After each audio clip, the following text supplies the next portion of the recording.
Good day to our listeners. We are Group 3, and for this segment, we're going to talk about productivity, quality of life, morality, and ethics in the information technology age. My name is Paul Gervale, and alongside me, I have. Hi everyone, I am Missy. Adrian Ramirez. I'm Rica Frente. Liam Quesadillas. And without further ado, let us begin with our first topic impact of information technology on productivity and quality of life. Missy, would you like to start? Yes, so increased productivity results to the increase in the supply of goods and services that improve people's level of life, right? So, etong mga improvements na to, they are due not just to the advancement in technology, but also to the improvements in like educations and skill levels of the labor force. While changes might take time, benefits have often accrued not just to the producers but also sa mga employees and specifically to our society. Most of the modern technology contributes to an improvement in the quality of people's lives. It has contributed to the improvement in the general public's level of life. Modern technology has provided solutions to a wide range of human needs, and this technology has a significant influence on people's lives in a variety of disciplines, katulad na lang ng mga employment, education, medical, even agriculture, and among others.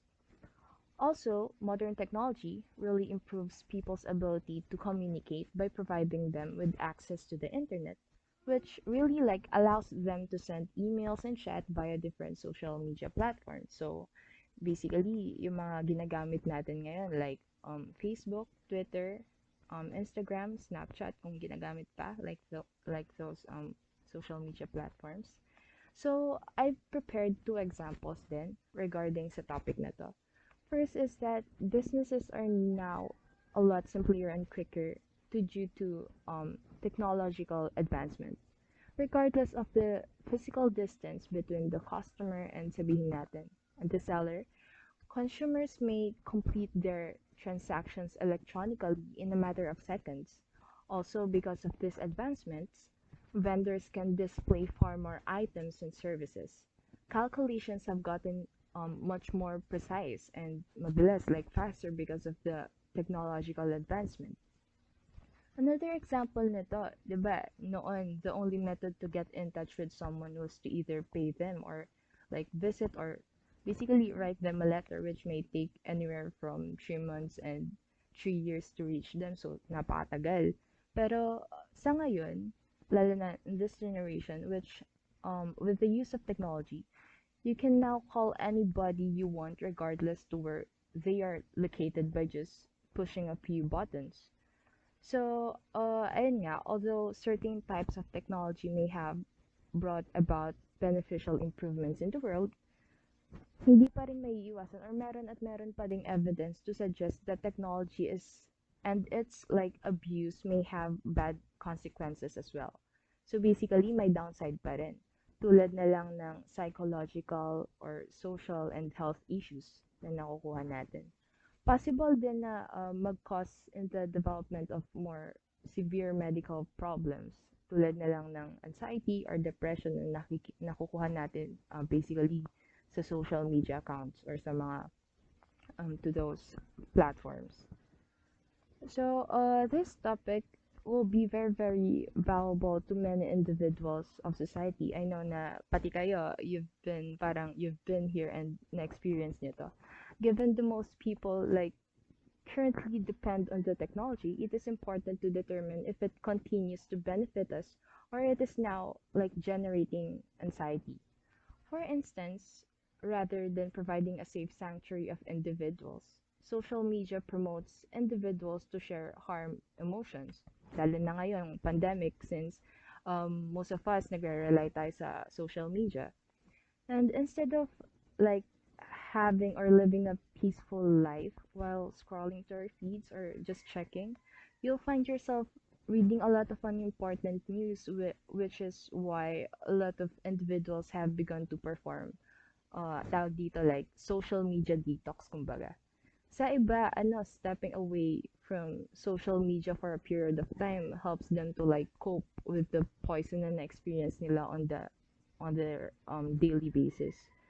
And to avoid this kind of issue, pwede rin na or it is suggested na avoid relying entirely on technology and allow yourself to like explore the world outside of it and make an attempt to connect with people. Kasi basically, para maka-cope up tayo, we need to like, hindi nating hahayaang i-take over tayo ng technology. We need self-control to be, yeah, to be productive.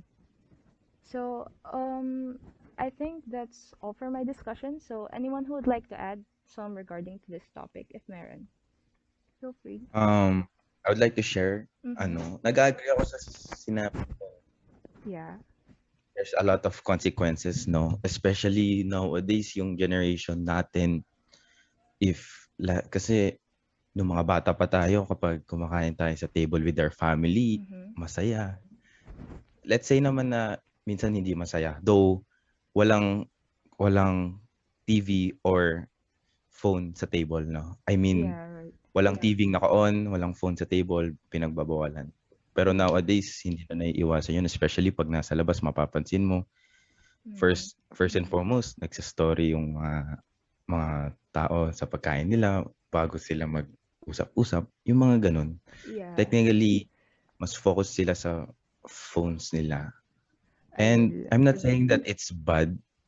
I'm just saying na why not focus when someone is literally in front of you Mm. rather than having a phone call with other people while with your someone physically there. Mga ganun. Yun lang. Yeah, like instead of kung hindi naman need na gamitin yung mga devices nyo or stuffs like that, Mm-mm. why not interact, di ba? Kasi hindi lang naman makukuha lahat sa phones yung satisfaction as an individual, but also there Yeah. are a lot more like, you know. Yeah. So yeah, any other, I know. I think to add to that topic is like Mm-hmm. same thing. It's just that we take for granted since we live with these people like our family, and Mm-hmm. when we eat, it's just like, oh, it's a normal thing. We're with them every day. We're close to them already. We don't need to talk Mm-hmm. at the dinner Yeah. table, and then we just kind of forget and we lose those interactions. And I guess one more thing is for like this is the opposite of like the negative side. So more on the positive side is Mm-hmm. the ease of information. I mean, the ease of access to information. Mm-hmm. Like everything is so much easier to learn now. If you just want to, you can just type, and then you'll be able to find at least the necessary direction to go. Mm. If you want to learn about programming, let's say, or maybe you want to learn a sport, it's easy to find guides online and even connect to the right people. Right. Mm-hmm. Right. Ah, so any other? Well, if none, we may continue to the next topic. Thank you for sharing some mga insights niyo.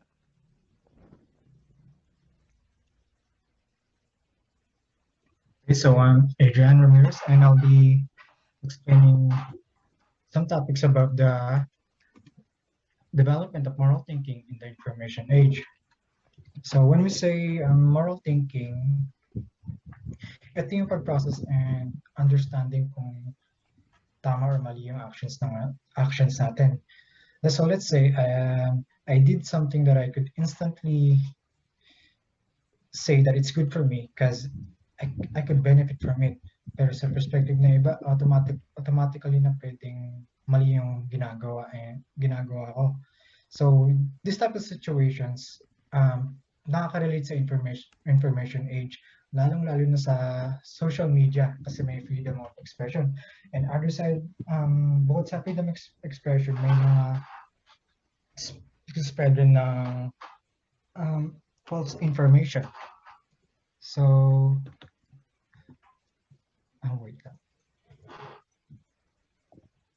So, bago natin i-relate kung paano nakaka-affect yung moral thinking sa information age, yung moral thinking ay naka-divide sa six stages, which is the obedience and punishment orientation. So, sample sa social media, this stage is about good in order to avoid being punished. If a person is punished, they must have done wrong. So, sample ng social media, ito yung tulad ng cancel culture. Let's say na I commented something on a post, sensitive post, and I got wrong because I didn't know much about the topic. So communities and people would mostly likely diss me and disrespect me. For the second stage, at this stage, yung view ko dun sa topic na yun, I recognize that there's not just one right view that is handed down by the authorities. Different individuals have different viewpoints. So, hindi ko na lang maiisip na mali ako dun kasi I gave my opinion. Social media is all about freedom of expression, and I know that my comments can hurt, but I also know that my comments also have a good side. For the stage three, good interpersonal relationships. So I am good in order to be seen as a being that is a good person by others.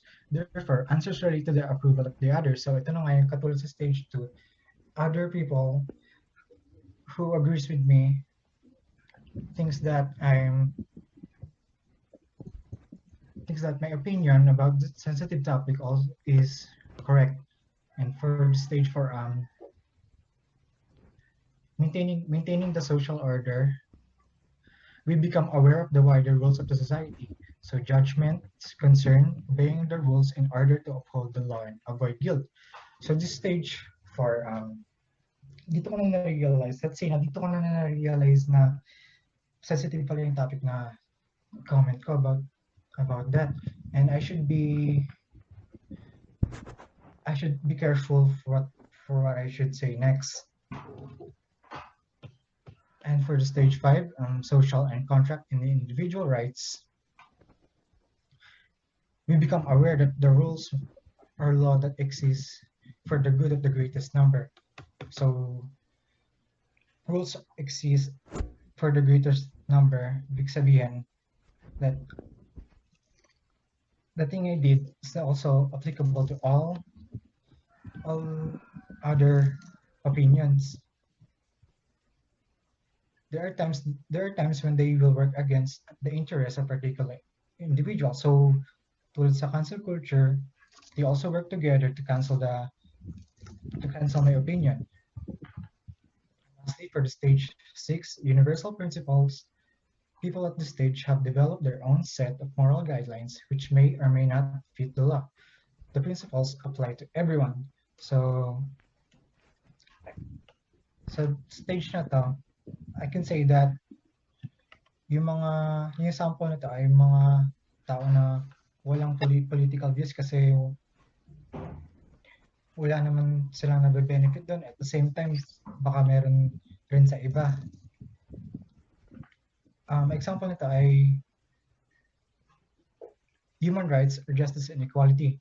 The person will be prepared to act defend these principles even if it means going against the rest of society in the process and having to pay the consequences of disapproval or imprisonment. So sa information age nun, I would mostly defend my opinion or my sensitive opinion about the topic. I would say that mga experience ko dito ay I have to admit na I'm one of the people who deliberately post anything sensitive in social media with or without thinking the consequences. Kasi may term dito na tawag shit posting, and I happen to be one of those. And in my experience, I think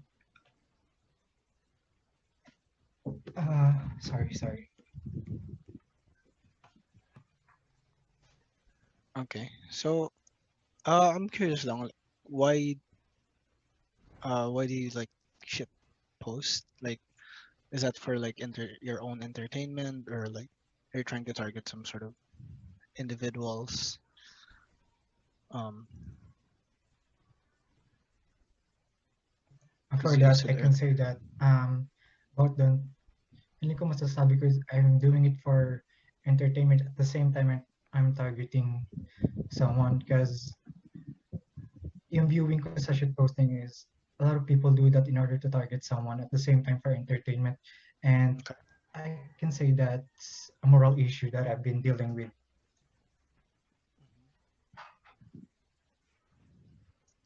If you don't mind, could you like cite an example, maybe? Oh, okay.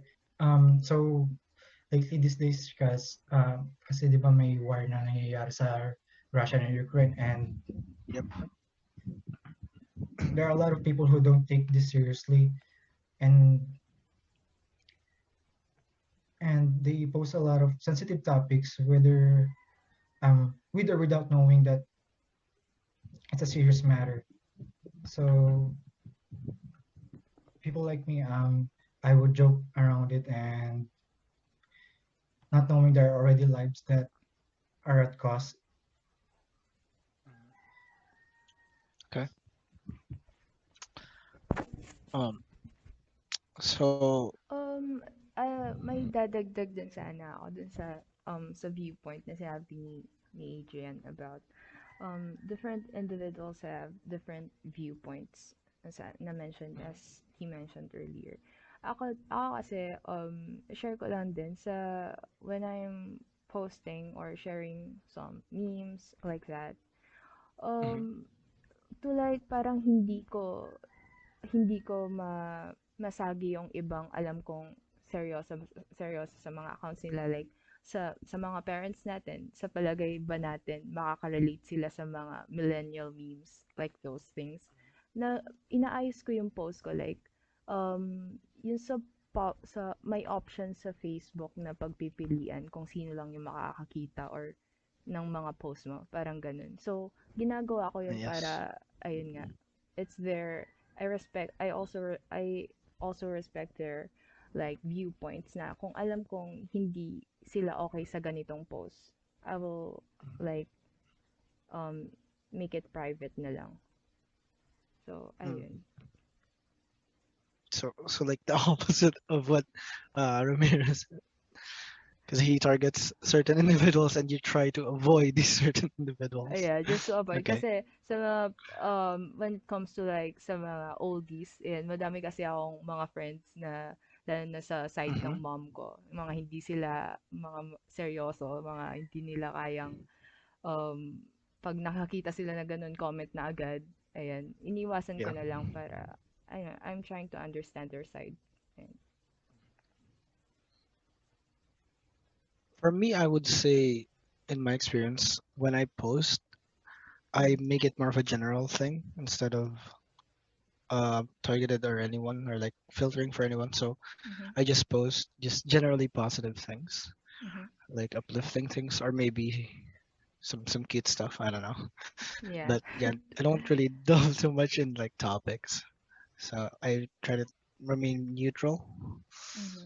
so that it's kind of good things mostly. Yeah. Meron din Uh, yung mga, ano, like, if you don't want to, like, filter or anything such as that, pwede kang, mhm, like, yung sa sinabi sa recent podcast, yung topic sa mga recent podcast na, I've heard kasi na, merong, isa tayo, or may isang student na nagsabi na, I'm, like, doing, this account for this specific topic para kung sino yung naka-follow lang sa account na to, sila lang yung makaka-relate. Parang ganun. Like, specified topic, may in-specify na topic sa account na yun para hindi magkagulo-gulo or magkahalo-halo sa isang account. Parang ganun. Kung ano lang yeah. yung Yup. Merong nag-follow account dito. for Yeah. may account for your good side, may account for your Yeah. yung personal side, parang gano'n. Yeah. Yeah, just different circles in our Mm-hmm. lives, basically. Yeah, Yeah. exactly. Okay, so Let's now moving. proceed on my part now. Mhm. Do you have, may meron ka bang side, Vale, on your end na i-report mo? Just a few Alright, points. alright. I think on the topic of development of moral thinking in the information age, we must kind of first acknowledge the change in environment, meaning the social media, the internet, everything like that. We have the sense of anonymity, and I think that's a lot of like what to do with how we decide what to post, what to say, and like sometimes we do these things which are, let's say, something bad that would um, make us have a bad position in society, but we still do it because um, there's this sense of anonymity, and like we don't really get to get punished as much as we do it in real life.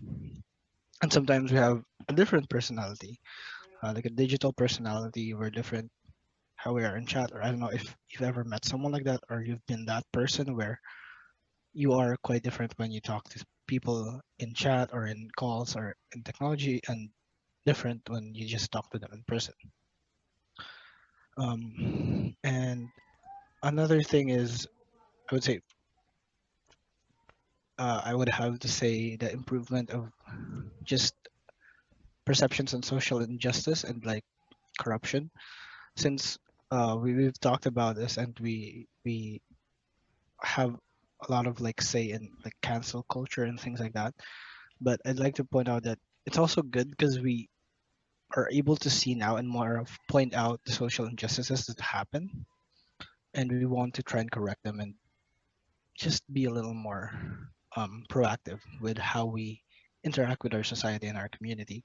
And I think that's a step forward. Although cancel culture isn't really exactly a perfect thing or a good thing, but it helps us kind of stay in check with the actions we make online.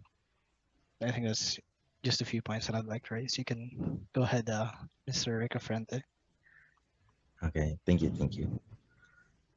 Um, Let me share something about information technology, specifically in ethics. Information technology ethics raises new and unique moral problems because information technology itself has brought about dramatic social, political, and conceptual change. Because information technologies affect not only how we do things, but how we think about them. It challenges some of the basic organizing concepts of moral and political philosophy, such as property, the user's privacy, the distribution of power, basic liberties, and moral responsibilities. Questions raised throughout the development of information technology. Specific questions includes what are the most, what are the moral responsibilities of computer professionals? Who is to blame when a computer software failure causes harm? Or even, is computer hacking immoral? Let me share about three of what I personally think are the most important ethical issues revolving IT. According to an article, there are eight or more important ethical issues, but I would only focus on three. The first one would be personal privacy. It is the most important aspect of ethical issue in IT. Information technologies facilitates its users having their own hardware, their own OS or operating system, and software tools to access the servers that are connected to each other and to the users by a network. Due to the distribution of the network on a large scale, big data or information transfers in a big amount takes place, which leads to the hidden chances of disclosing information and violating the privacy of any individual or a group.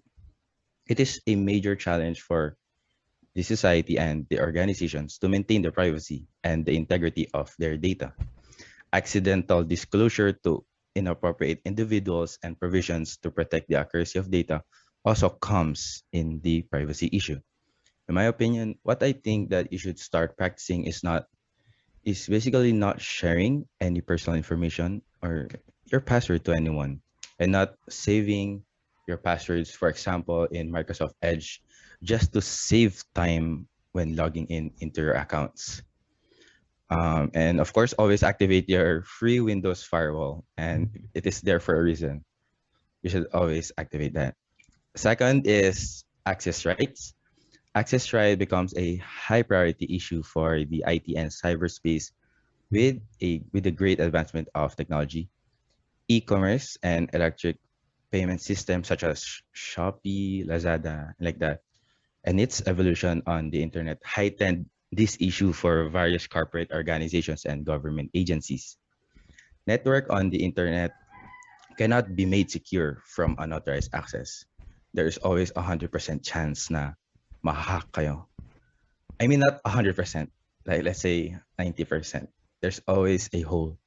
Generally, the intrusion detection system are used to determine whether the user in an is an intruder or an inappropriate user. That's why official hackers are paid. May mga hackers that are, um, I forgot the term, but they're just joy hackers. Basically, they hack for fun and to steal from the rich. Basically, parang ganun. Hackers are paid by the government or their company to basically keep on hacking the company's data, but of course not leaking it, but rather finding a way to strengthen their security against unauthorized access. Lastly, the third is harmful actions. Harmful actions in the computer ethics refers to the damage or negative consequences to the information technology, such as loss of information, loss of property, loss of ownership, or even the destruction of property and undesirable substantial impacts. This principle of ethical conduct restricts any outsiders from the use of information technology in manner which leads to any loss to any of its users, employees, employers, and the general public. Typically, these actions compromise of the intentional destruction or the intentional alteration of files and programs which drives a serious loss of resources. To recover from the harmful actions, extra time and efforts are required, especially money, to remove the viruses from the computer system. What do you guys think about the first three ethical issues? Anyone have their own experience about that, especially when it comes to their personal privacy in the internet?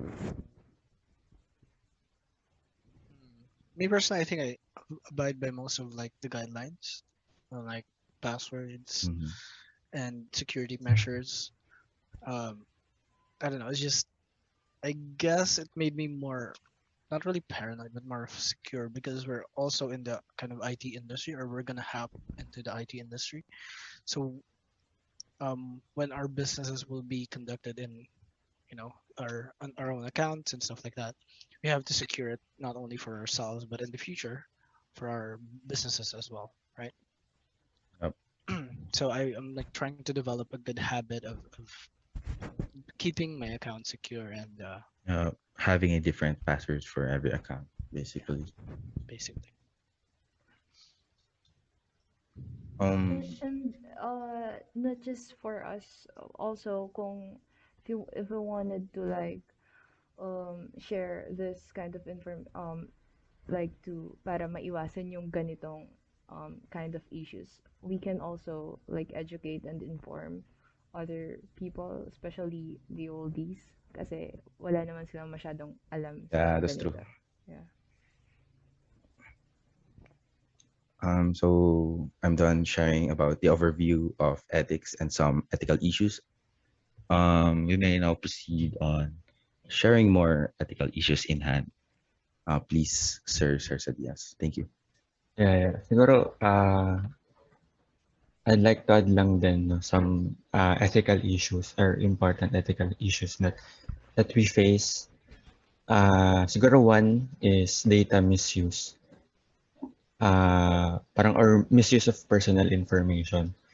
no, parang as our technologically empowered age, 'di ba, parang nagre-revolve tayo around businesses who use our personal information. Parang as we browse the net or make online purchases, lalo na ngayong pandemic, we enter our information and engage with different businesses online.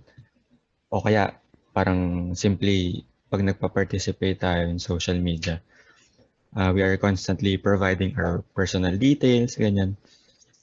And sometimes companies often gather information to hyper-personalize our online experiences. Pero parang to what extent is that information actually impeding our right to privacy? Parang I forgot kung saan ko siya nakita, pero sabi, parang personal information is the new gold, sabi. We have commoditized data because yung value na napoprovide niya sa businesses na nag-a-attempt to reach more customers or more consumers. Pero yun nga, parang when does it go too far for businesses na who find our information extremely valuable, o kaya for some political figures, it's important for them to know what kind of social or legal issues are getting the most attention para ano ba, parang siguro yung term na pampabango ng pangalan, ganun. And itong valuable data points are often exploited so that that these businesses or yung entities can make money off of it or advance their goals.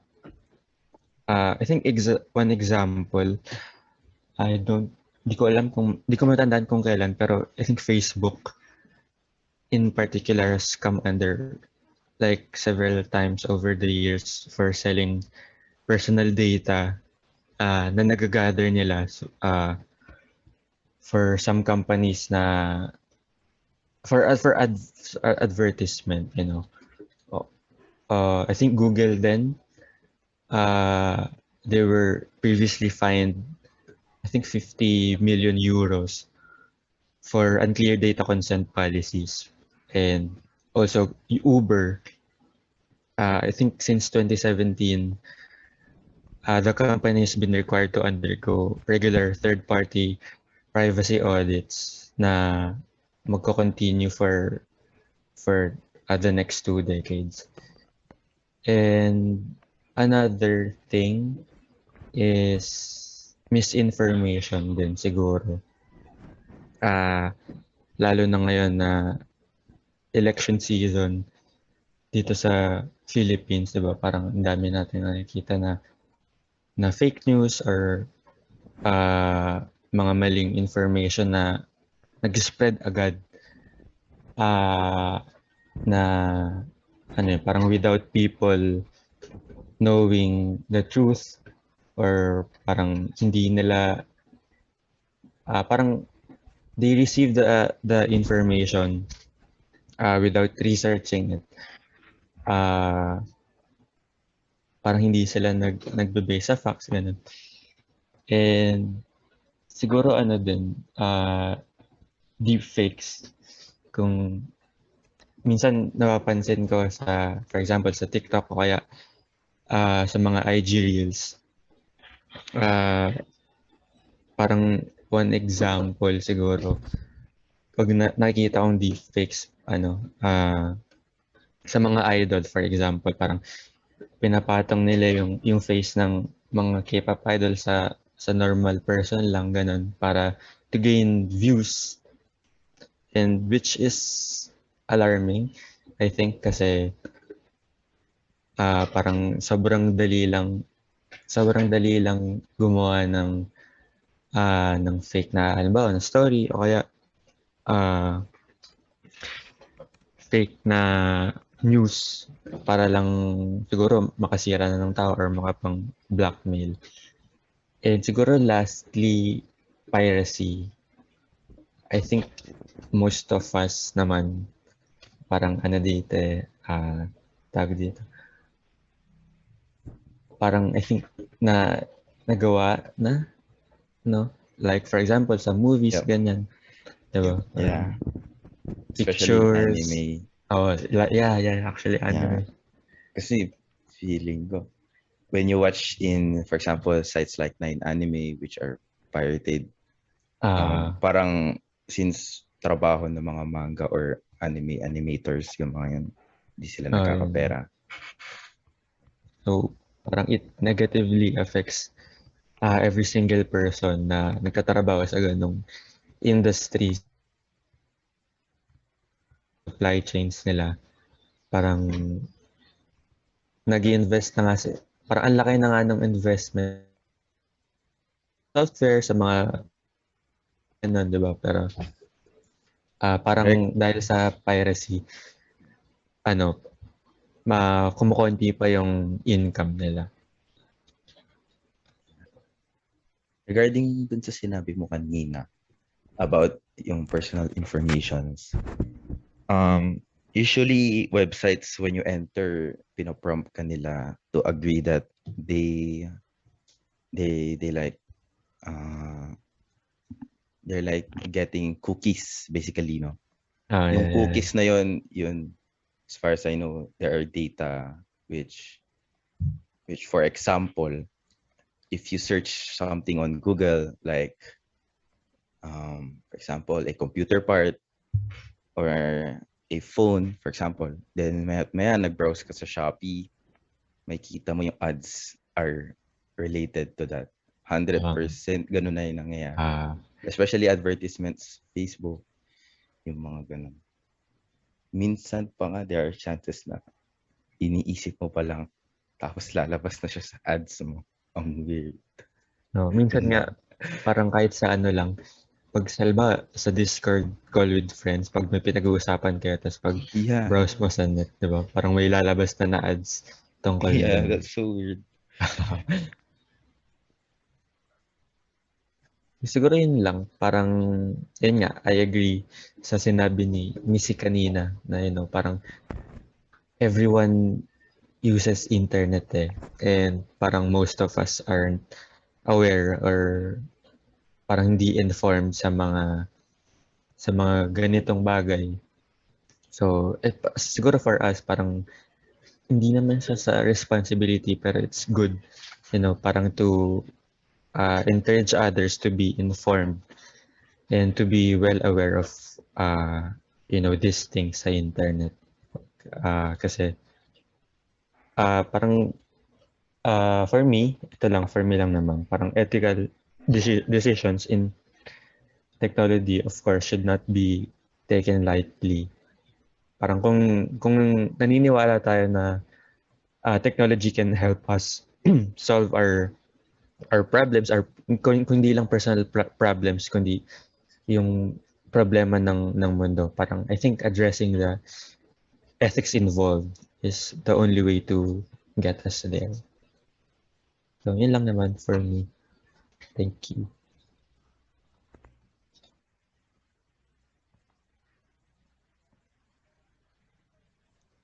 Does anyone want to say any more things about any of the three topics we've discussed?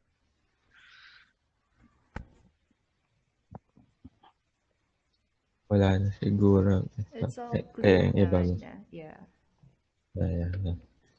Okay. So I guess I'll wrap it up for the first segment. Thank you for listening to the first segment of our podcast.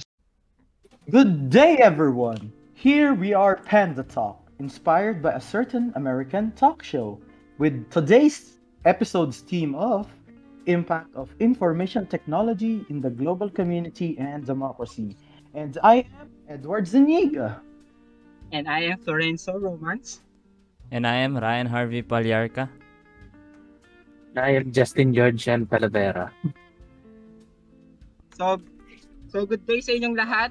Nandito tayo ngayon sa ating Panda Talk And for today's episode ay tungkol sa impact ng information technology sa ating global community.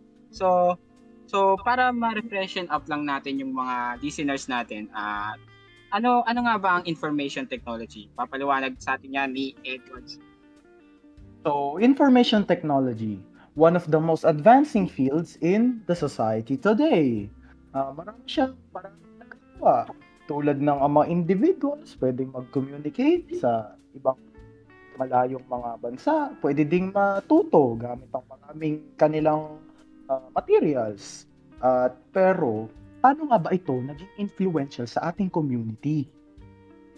Actually, napaka-influential yan lalo ngayon sa sa society natin ngayon na almost every technology ginagamit nila yon to influence yung mga tao, especially yung mga yung mga influencer ngayon like Kong TV or ba yun, Jamil, like but even though may issues pero nagkakaroon sila ng impact sa society ngayon, which changes kung paano mag-behave yung mga tao ngayon sa society. So yung IT ngayon actually para siyang yung nag-shape sa community natin kung paano tatakbo. So kung ano yung magiging changes doon, magde-depend din sa society natin. Ikaw Harvey, baka may madadagdag ka? Wala naman. Direct dapat hindi, joke lang. Pero sige, tuloy tayo sa topic 1 natin, kung paano nga ba nakaka-impact ang information technology sa global community. So, muna tayo sa main point 1 natin. Information technology builds more community globally. So, sa paanong paraan? IT, social media helps to get connected with each other. So, yun nga yung nabanggit ko kanina, yung mga social media sites na galing sa information sa IT, nag-helps para magkaroon ng connection yung mga tao. Like for example, yung mga influencers na sinabi ko kanina is nagkakaroon sila ng mga groups like yung groups ni Kong TV, parang ganun, mga fan page. Nagkakaroon sila ng community which at the end nagkakaroon din sila ng mga gatherings, volunteers sa society para magkaroon ng good impact and magkaroon ng contribution. At the same time, sa ibang mga communities din, through technologies, through information technologies, nagbi-build up pa sila ng mga groups. Like for example, yung mga gamers, di ba, nagkakaroon sila ng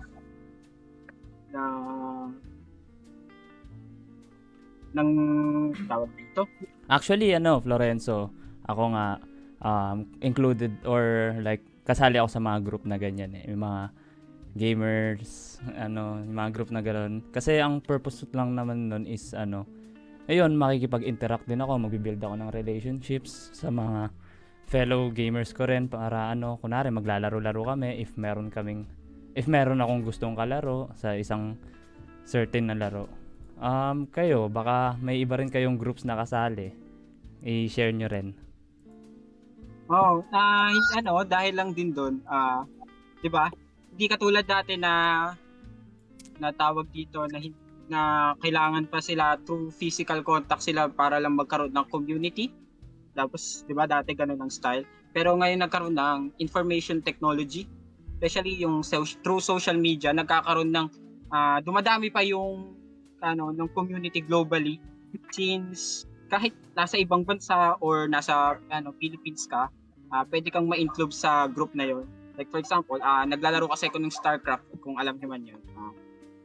Naglalaro ka nag-build kami ng community namin from Philippines, tapos may mga kasama din kami na mga galing Europe sa iba-ibang countries ng Europe. Nandun sila. Nagkakaroon kami ng interaction, nagkakaroon kami ng coaching.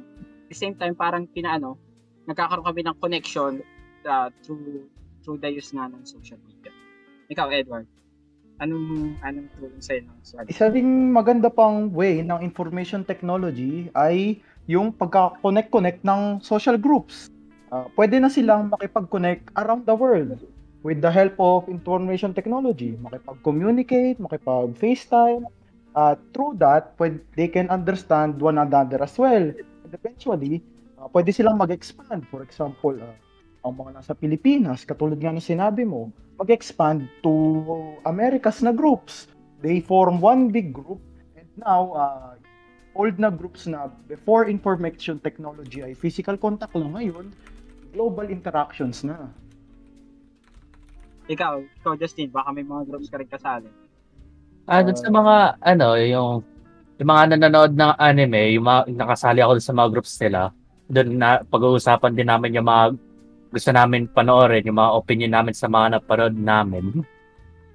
Oo, Yung minsan nasali din ako sa mga ganyan kaso inaway lang din nila ako. Ayun nga lang din. Okay. Punta naman tayo sa ating main point 2, which is yung information technology impacts the global community to learn. So, paano nga ba natututo ang mga tao dito? So, information technology empowers people to share knowledge and advice instantaneously sa pamamagitan ng forums, online publishers, and research. Kayo guys, if meron kayong alam, ano pa bang mga possible na piece na pwede nating makuha sa internet na nakakapagbigay ng knowledge sa atin? Video platforms. Yung example, yung YouTube. Actually, doon tayo yung kapag sa programming natin, nahihirapan din tayo sa coding, takbo tayo sa YouTube agad, kung paano i-code yan. Doon, nagkakaroon tayo ng exchanging ng knowledge. Especially yung mga yung mga tao sa ibang bansa, iba nagtuturo silang code, minsan tayo. Actually, pati yung tatay ko, doon din natututo doon sa sa YouTube.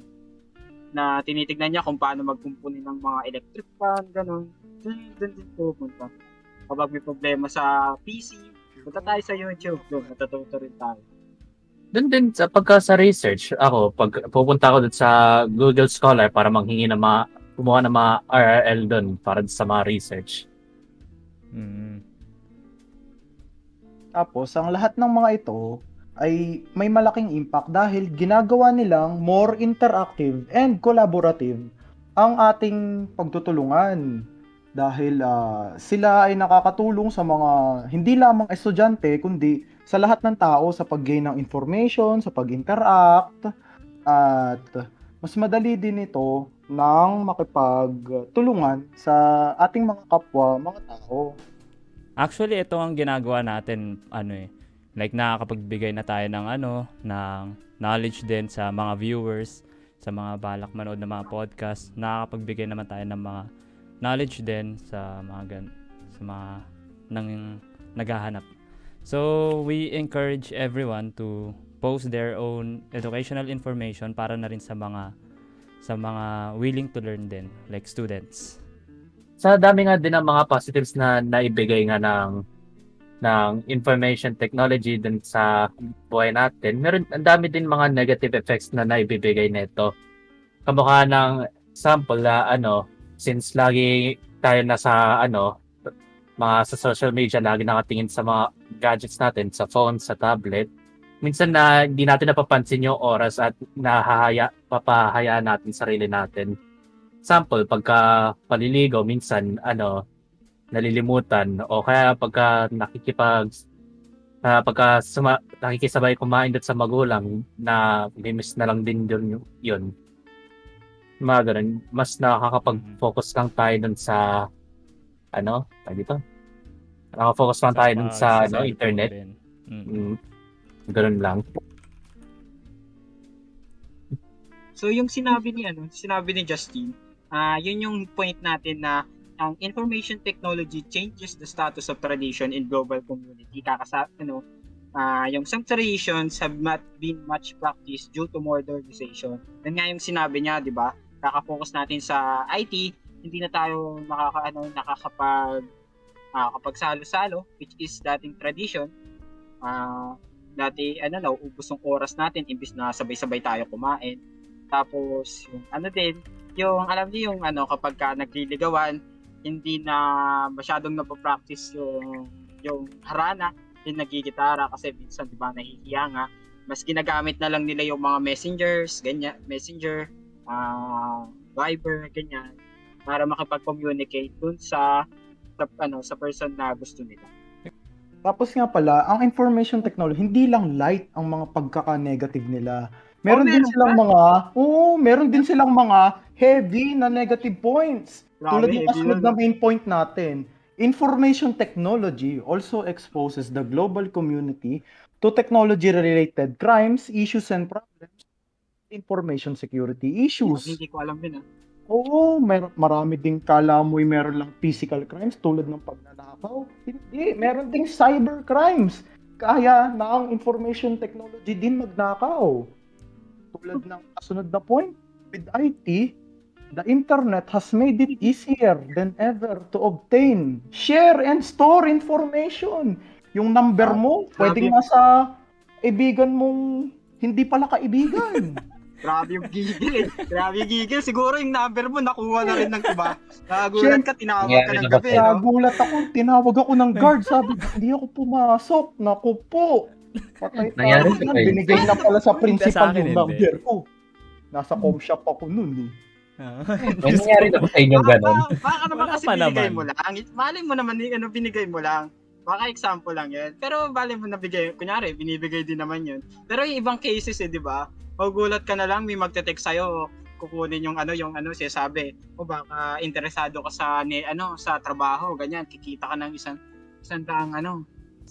libong piso sa 3 buwan. Yung tanong ni Justin Ganun, na diba? na ayun kung nangyari na ba sa akin.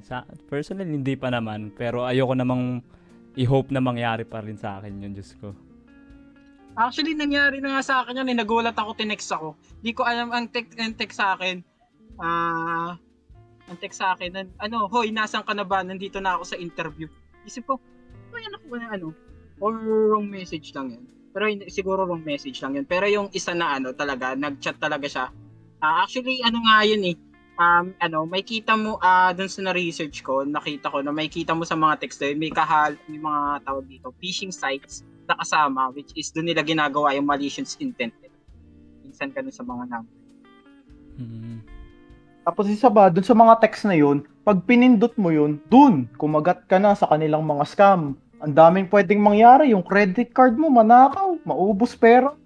Magamit din ang pangalan mo sa pag-open ng bank account. Yan ang malaking problema.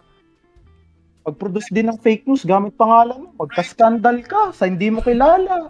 Sakit sa ulo. Oo. Yung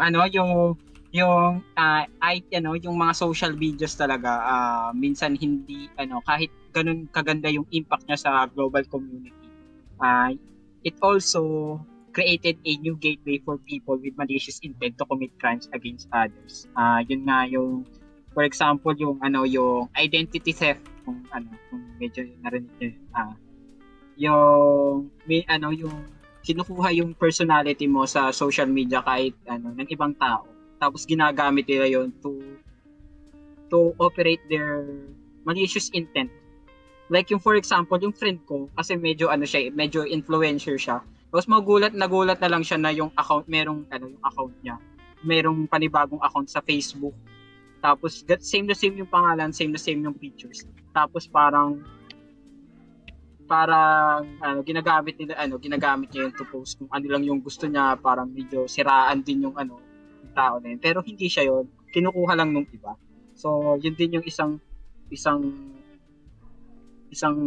tawag dito, negative impact nun sa yung IT.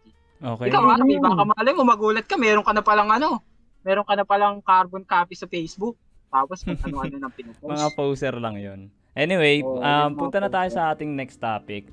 Tapos na tayo sa global community.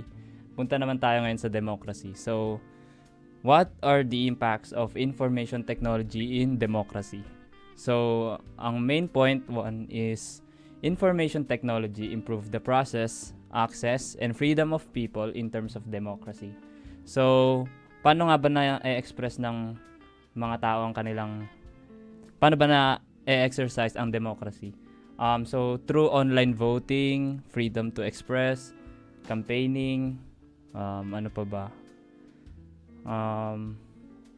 Kayo, Meron ding Florence, mga Edward. surveys, mga freedom of expression, katulad ng Facebook.